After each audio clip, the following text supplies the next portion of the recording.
মমতা ব্যানার্জিকেও যদি জিজ্ঞাসা করা হয় যে আপনি কি আদৌ তৃণমূলে আছেন, মানে তৃণমূল দলটা কি আপনার আছে, সেও কিন্তু বলতে পারবে না। কারণ এখন সম্পূর্ণভাবে ভাগ্য নির্ভর করছে কিন্তু ইলেকশন কমিশন। যারা এই ডিম ছুড়ছে আমি তাদেরও অনুরোধ করব যে ডিম অত্যন্ত মূল্যবান জিনিস, অন্তত ভালো ডিমগুলো ছুড়বেন না।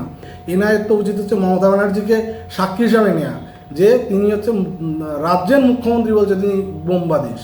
আমি জানি না এনআইএ এখনও এই কেসটাতে কেন মমতা ব্যানার্জিকে উইটনেস হিসাবে রাখলো না। সবাই হয়েছিল পার্থ চ্যাটার্জির একারই বান্ধবী আছে, না সব্যসাচীর বান্ধবীরও 3.5 কিলো সোনা থাকতে পারে। মমতা ব্যানার্জিকে তো অনেক আগেই অ্যারেস্ট করা উচিত ছিল। ওটা তো একটা অভিযোগ যে ভিসেরাতে স্যাম্পেল চেঞ্জ হয়েছে। অরূপ বিশ্বাস, স্বরূপ বিশ্বাস দুই ভাই কি না কি করেছে। স্বরূপ বিশ্বাস পুরো গোটা টলিউডকে ধ্বংস করেছে, এবং সবথেকে বড় সে টেরোরিস্ট বলেই তো আমার মনে হচ্ছে যে মেয়েদের এক্সপ্লয়েট করার জন্য চোখের চশমায় নাকি ক্যামেরা থাকতে। আমাদের হাতের আঙুলের কালি ওঠার আগেই তার সরকারটাই তো আর এখন তার যে দলটাই তো এখন নেই। এখন কে তৃণমূল সেটাই তো বোঝা যাচ্ছে না। কালীঘাট তৃণমূল কোনটা, আর একটা হচ্ছে ঋতব্রত তৃণমূল। কার কাছে এখন সিম্বল থাকবে আর কার হচ্ছে ব্যাংকের অ্যাকাউন্ট থাকবে সেটা নিয়েই তো অলরেডি টানাপোড়েন শুরু হয়ে গেছে। তো সেই জায়গায় দাঁড়িয়ে থেকে এখন তো অলরেডি ইলেকশন কমিশনের দ্বারস্থ হয়েছে ঋতব্রত তৃণমূল, এবং তারপরে নোটিশও দিয়েছে যে এই সিম্বল এবং তাদের অ্যাকাউন্ট কার কাছে থাকবে। এবং সমস্ত এক এক করে যত এমএলএ এমপি ছিল বেশিরভাগই সব এমএলএ তো বেরিয়ে গেছে, বেরিয়ে গিয়ে ঋতব্রত তৃণমূল তারা বলছে তাদেরই মেজরিটি, এবং যারা এমপি ছিল তার ভিতর তো অলরেডি 20টার উপরে অন্য দল করে নিয়েছে। তারপরে মমতা ব্যানার্জির কাছে সিম্বল থাকবে বলে মনে হচ্ছে না। যেটুকু অন্তত যদি ঠিকঠাক করে ঋতব্রত তৃণমূল বোঝাতে পারেন, ইনফরমেশান দিতে পারেন, তো সেই জায়গায় দাঁড়িয়ে থেকে মমতা ব্যানার্জির এই সিম্বল হাতছাড়া সময়ের অপেক্ষা ইভেন ব্যাঙ্ক অ্যাকাউন্ট পর্যন্ত চলে যেতে পারে। তো তারপরে এই দলটাই তো আর থাকবে না। দলটা অলরেডি এক্সিস্ট করছে বলে আমার তো মনে হয় না। কারণ তার যে এই যে অভয়াকাণ্ডে যে অভিযুক্ত বলে আমরা অলরেডি সাসপেক্ট করা হচ্ছে, যাকে আবেশ ব্যানার্জি, তার সম্ভবত তার মা বাবাই হবে, যে কার্তিক ব্যানার্জি বা কাজরি বন্দ্যোপাধ্যায়, তারা তো নাকি পাওয়া যাচ্ছে না। মিডিয়া তো তাই বলছেন, বিভিন্ন মিডিয়া খোঁজ করে দেয় পায়নি। কাজরি বন্দ্যোপাধ্যায়কেই মিডিয়া জিজ্ঞাসা করছিল যে আপনাদের হচ্ছে তৃণমূলে কোন তৃণমূলে আছেন এবং আপনাদের পার্টি কি, সে কিন্তু ঠিকঠাক করে বলতে পারছিল না যে কোথায় আছে, কোন দলে আছে। তো মিডিয়ার সামনে তারা কিন্তু ফেস করতে পারছে না। কারণ এখন মমতা ব্যানার্জিকেও যদি জিজ্ঞাসা করা হয় যে আপনি কি আদৌ তৃণমূলে আছেন, মানে তৃণমূল দলটা কি আপনার আছে, সেও কিন্তু বলতে পারবে না। কারণ এখন সম্পূর্ণভাবে ভাগ্য নির্ভর করছে কিন্তু ইলেকশন কমিশন, এবং প্রবাবলি পরে যদি হয়তো এটা নিয়ে অলরেডি কল্যাণ ব্যানার্জি বলেছে যে আমরা ক্যাভিয়েট করে রেখেছি যাতে সুপ্রিম কোর্টে এটা শুনানি হয়, হয়তো সেই কোর্ট পর্যন্ত, আমাদের তো যে কোনো ম্যাটারই কোর্ট পর্যন্ত যায়, এক্ষেত্রে সুপ্রিম কোর্ট পর্যন্ত যাবে।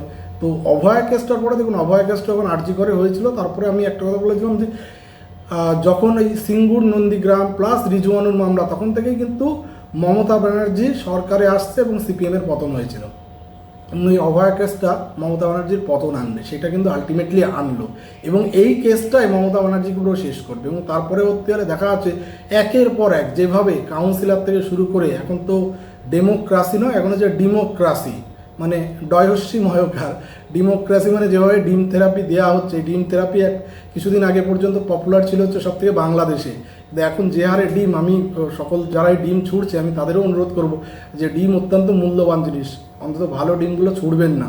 তো সেই জায়গায় দাঁড়িয়ে থেকে ডিম কিন্তু তাও মানুষ তো শুনছে না। কেউ কেউ আর একটা ভিডিওতে তো দেখলাম যে সে অনেকটা দূর থেকে, একটা বাইরের কোনো একটা ডিস্ট্রিক্ট থেকে এসছে, সেখান থেকে ডিম কিনে নিয়ে এসছে, কারণ ওখানে ডিমের দাম কম।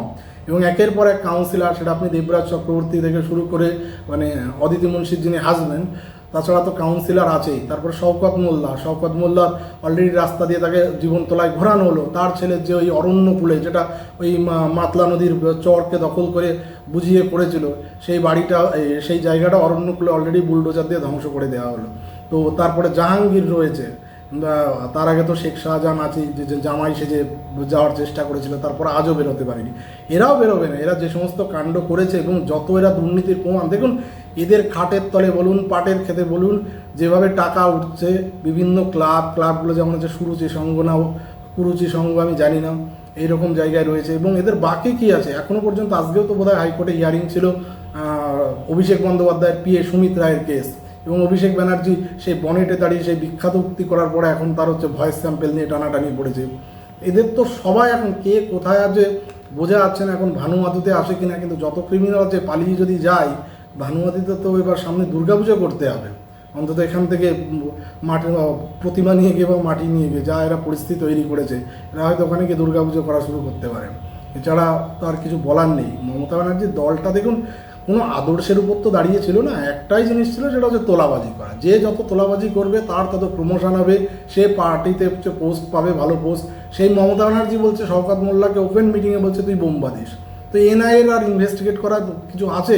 এনআইএর তো উচিত হচ্ছে মমতা ব্যানার্জিকে সাক্ষী হিসাবে নেওয়া, যে তিনি হচ্ছে রাজ্যের মুখ্যমন্ত্রী বলছে তিনি বোম্বা দিস। আমি জানি না এনআইএ এখনও এই কেসটাতে কেন মমতা ব্যানার্জিকে উইটনেস হিসাবে রাখলো না, কারণ তার আন্ডারের যিনি এমএলএ রয়েছেন সেই এমএলএ বোম্বাদে এটা বলছেন হচ্ছে স্বয়ং মুখ্যমন্ত্রী। তো এর থেকে বড় উইটনেস তো কিছু হতে পারে না, বা এভিডেন্স কিছু হতে পারে যে এনআইএ তদন্ত করেছে। তো মমতা ব্যানার্জি এইরকম গত 15 বছরে এমন একটা মানে সামাজিক অবস্থা তৈরি করেছিল, সেই সামাজিক অবস্থায় দাঁড়িয়ে থেকে এখন যে ধ্বংসলীলা দেখা যাচ্ছে, সেই ধ্বংসলীলা বলতে গেলে তার পার্টির নেতারা একের পর এক, কাউন্সিলর থেকে শুরু করে ছোটো খাটো মেজো সমস্ত নেতা, কেউ জেলে যাচ্ছে, কেউ ডিম থেরাপি পাচ্ছে। অপরূপা পোদ্দারের ক্ষেত্রে হলো, তার স্বামী আজকে হচ্ছে বেল পেলো, তাকে এখনও পর্যন্ত ম্যারাথন জিজ্ঞাসাবাদ করলো। ওদিকে যদি বলা হয় হুমায়ুন কবির সেই একই অবস্থা, তাকে আজকে শক্তিনগর ডেকেছে, কালকে হচ্ছে রেজিনগর ডাকবে। এ তো চলছেই। এই দলটার তো আর সত্যি কথা বলতে কিছু বাদ নেই। এরপরে আরও কী হবে, কারণ মমতা ব্যানার্জি আর কিছু নেই।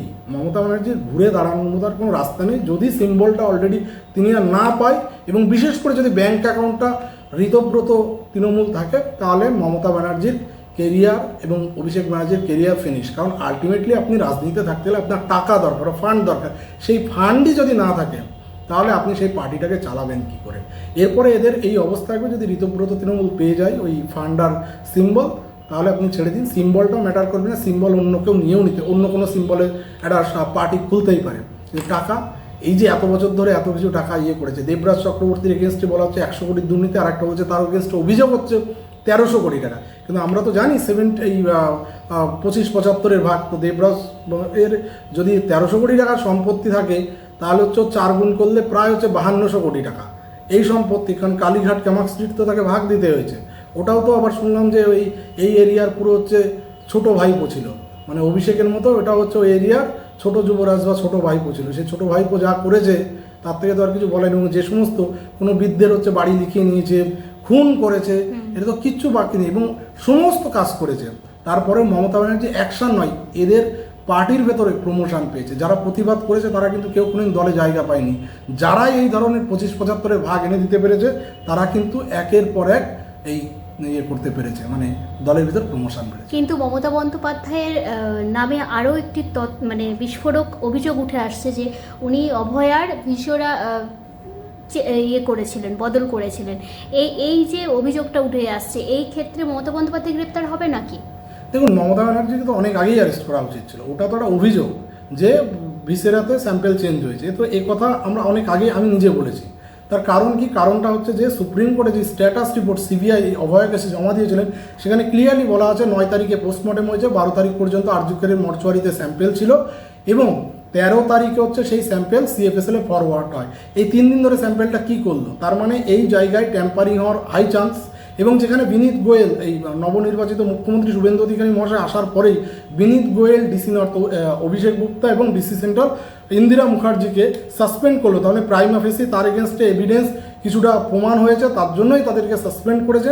এবং এই মতো অবস্থায় তারা এই ধরনের ক্রাইম করেছে। বা সঞ্জয় রায় যে কথাটা বলে আসছে, এর আগেও বলেছিল যে তাকে ফাঁসানো হয়েছে, এবং তার যে এখন যে উকিলরা রয়েছে তারা কিন্তু একই কথা বলছে যে সঞ্জয় রায়ের সাথে কথা বলতে গেলে কথা বলতে দিচ্ছে না, তার হয়ে রিপ্রেজেন্ট করার মতো সই করতে গেলে করতে দিচ্ছে না। কারণ হচ্ছে যেখানে বিনীত গোয়েল যুক্ত, সেই জায়গায় তার আন্ডারে প্রচুর অফিসার, প্রচুর পুলিশ অফিসার নিযুক্ত হবেই, সেটা মানে স্বাভাবিক। তাছাড়া আমাদের রাজ্যে তখন পুলিশের ডিজিকে রাজীব কুমার, কে সে রাজীব কুমার যে সারদার ফাইল বিভিন্ন রকমভাবে এভিডেন্সকে ট্যাম্পারিং করেছিল, সরিয়েছিল। এবং তারপরে সেই সিবিআই যখন তাকে কথা জিজ্ঞাসা করতে আসে, তৎকালীন তখন যে সিবিআই ডিএসপি ছিল তথাগত বর্ধন, তাদেরকে চ্যাংদোলা করে পুলিশ স্টেশনে নিয়ে যাওয়া হয়। এবং পরবর্তীকালে মমতা ব্যানার্জি তার হয়ে ধর্ণা দিয়েছিল, এবং তার ডিউরেশন শেষ হওয়ার পরে তাকে রাজ্যসভায় প্রমোট করা হয়েছে এই পুলিশের আন্ডারে। এবং একটা কথাই তিনি বলেছিল রাজ্যসভার এমপি নমিনেট হওয়ার সময়, যে আজ পর্যন্ত মমতা ব্যানার্জি তাকে যা যা দায়িত্ব দিয়েছে, এমন কোনো কিছু নেই যে তিনি দায়িত্ব পালনে সেটা ব্যর্থ হয়েছেন। তো তার আন্ডারে হয়েছে এই অভয় কেসটা সম্পূর্ণভাবে ধামাচাপা দেওয়া হয়েছে, কিন্তু ওই মেঘের আড়ালে ছিল রাজীব কুমার এবং তার আন্ডারে কাজটা করেছিল এই বিনীত গোয়েল, যে বিনীত গোয়েল আজ সাসপেন্ডেড হয়ে রয়েছে। এই ধরনের লোকজনগুলো সত্যি কথা বলতে এদের তিনজনের অ্যারেস্ট হওয়া মানেই, এদের সাসপেন্ড হওয়া মানেই অটোমেটিক্যালি এটা বলাই যায় যে মমতা ব্যানার্জি এই কেসে তার অ্যারেস্ট হওয়া উচিত এবং তার বাড়ির লোক এই কেসটায় যুক্ত। এটা নিয়ে কোনো দ্বিমত থাকতে পারে না, অন্য কোনো কথা বলার জায়গা নেই মমতা। এবং তাছাড়াও এই যে রাজ্যে তিনি একটা টাইমে বলতো যে আমার চোখ সব দিকে থাকি, আমি গুন্ডা দমন করি। তাহলে তুমি গুন্ডা দমন করো, ওদিকে শওকত মোল্লা খুন করলো, এদিকে দেবরাজ চক্রবর্তী খুন করলো, ওদিকে বোমবাদের শওকত, ওদিকে মাতলা নদীর ওই চর দখল করে সেখানে অরণ্যকূলে তৈরি করে দিল, ওদিকে ঈশ্বর রামনবমীর সময় ঝামেলা করলো অপরূপা পোদ্দারের স্বামী, তিনি আছেন। এই যত কেস এনআইএ, সিবিআই, রাজ্য পুলিশ যত নেতাদের অ্যারেস্ট করেছে, তাদের ঘরে গেলে তো প্রচুর টাকা পাওয়া যাচ্ছে। সব্যসাচী দত্ত, তার তো বান্ধবীর বাড়ি থেকে পাওয়া যাচ্ছে 3.5 কেজি সোনা, যদিও তার নিজের বউয়ের বলছে গ্রামে সোনা খুব কম। তাছাড়া তো ওই পার্থ চ্যাটার্জি তো আছেই। এখন পার্থ চ্যাটার্জির কেসটা অফারটা হচ্ছে মানে হয়েছে সব থেকে সেরা হচ্ছে এখন হচ্ছে পার্থ চ্যাটার্জি উপর থেকে মানে ওখান থেকে বাড়িতে বসে বসে এখন খুব আনন্দ পাচ্ছে বলে আমার মনে হয়। সবাই হয়েছিল পার্থ চ্যাটার্জির একারই বান্ধবী আছে, না সব্যসাচীর বান্ধবীরও 3.5 কিলো সোনা থাকতে পারে। এবং যেভাবে ধরা পড়ছে, একসময় বলা হয়েছিল পার্থ চ্যাটার্জি হচ্ছে একমাত্র গদ্দার, কিন্তু এখন গদ্দারের তো ভর্তি। পার্থ চ্যাটার্জি মনে মনে হয়তো ভাবতেই পারেন যে আমাকে টিকিট দিল না, এবং তিনি তো ভেবেছে সত্যি তো তাই। আমিও তখন বলেছিলাম যে এত লোক এই মমতা ব্যানার্জির দলে আছে, আমি নিজে বলেছিলাম সেই সময় যে সবাই দলে আছে, কত লোক কত পাপ করেছে, তা সত্ত্বেও তারা টিকিট পেল। শুধু পার্থ চ্যাটার্জির একটাই দোষ, সেটা বান্ধবী রেখেছিল আর 50 কোটি টাকা আর কিছু সোনা, অন্যজনের তো আরও বেশি পাওয়া যাবে। তো তাই তো দেখা যাচ্ছে। তারপরে কি বাকি নেই, সমস্ত ক্লাবে আপনি যান, সেখানে গিয়ে দেখবেন খাট বিছানা পাতা আছে, তার সাথে কন্ডম পাওয়া যাচ্ছে। ফার্মেসি থেকে তো সাজানোর জন্য নেয়নি, ওইদিকে ওই যে কাউন্সিলর হচ্ছে অনন্যা, এদের যা যা পাওয়া যাচ্ছে, হাতিবাড়ি আরও কী এগুলো একটা কাউন্সিলরের মাইনাই সম্ভব? বা এই যে অরূপ বিশ্বাস, স্বরূপ বিশ্বাস, দুই ভাই কী না কী করেছে।